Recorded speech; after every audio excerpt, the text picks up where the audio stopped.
written words and sometimes spoken. This week's topic is Chuck Palahniuk's Fight Club. Spoiler alert, if you don't want to know about this book, and by extension the movie, then end your watch now.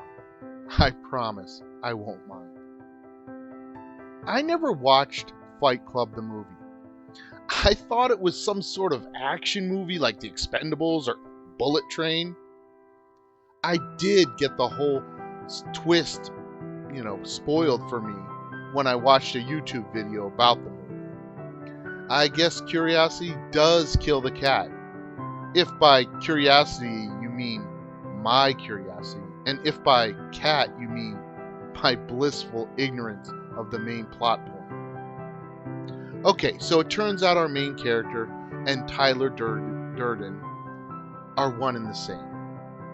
The reveal is done nicely, and I really enjoyed how the book slowly gave out hints to help you come to this conclusion if you were clever enough and also didn't get it spoiled for you. Fight Club is a short book, but that's my favorite kind of book. No, not because I don't like reading. It's because I feel many books outstay their welcome. I understand authors get paid by the word or page or whatever. But a good idea is a good idea, and it doesn't need 1,000 pages to tell it. To me, it just ends up feeling like it's padding. Many classics, now regulated to children's book status, are comparatively short when held to today's standard length. So, what do we get in this short story? We get a story that's packed with interesting characters and ideas, and a style that's incredibly unique. The way the things are repeated over and over again are entrancing. You wake up at LaGuardia, you wake up in Chicago, you wake up in LaGuardia again. The repetition is almost the character all by itself. I know it's the narrator's voice, and he's the main character, and it's him telling the story. But the tone takes on a life of its own. It's a modern, cynical hopelessness, a resignation to how things turn out in this world. His thoughts on worthlessness are echoed in the cult followers of Tyler Durden. The book is thought-provoking. It's a critique on modern society and how we pigeonhole and numb people to the point they don't feel a part of something anymore. It exudes this sort of reality that is at once over the top, but also unbelievably intimate and personal and detailed.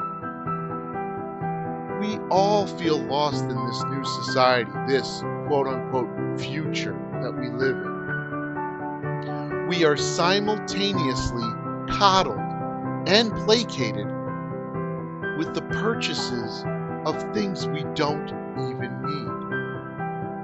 At the same time, we feel shackled and imprisoned by those same items. It's the postmodern equivalent to conspicuous consumption, or the gilded cage. We are all trapped and forced into mundane and menial jobs just because we are constantly chasing the unobtainable goal of owning everything. And do we truly own these items? Or do they own us? The book delves into those ideas, but also asks what happens when all of those items are suddenly taken away from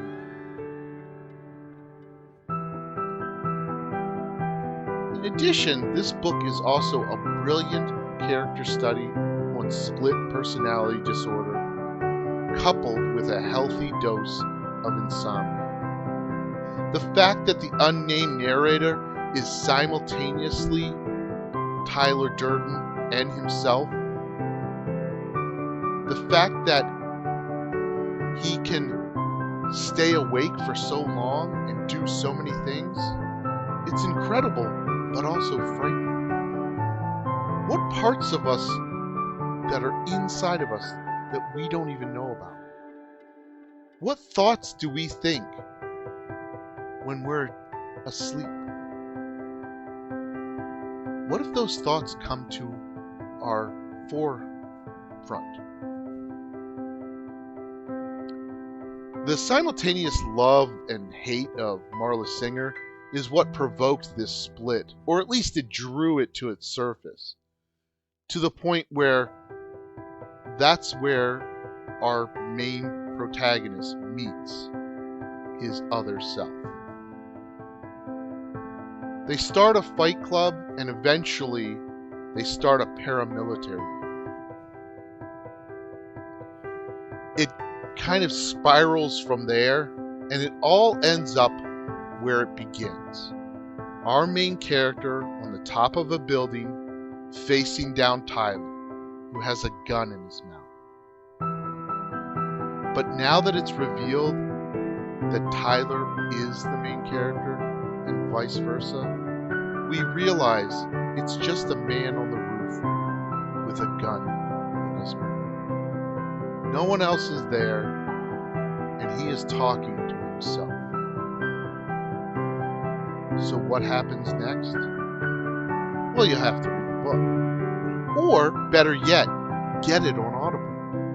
It's narrated by James Colby, who does a wonderful job, and whose voice I'll forever hear every time I pick up and read the physical copy of this book. It's a great read, and one that I recommend. I hope you enjoyed my first foray into written words and sometimes spoken. And I also hope that you'll join me next week. Thank you.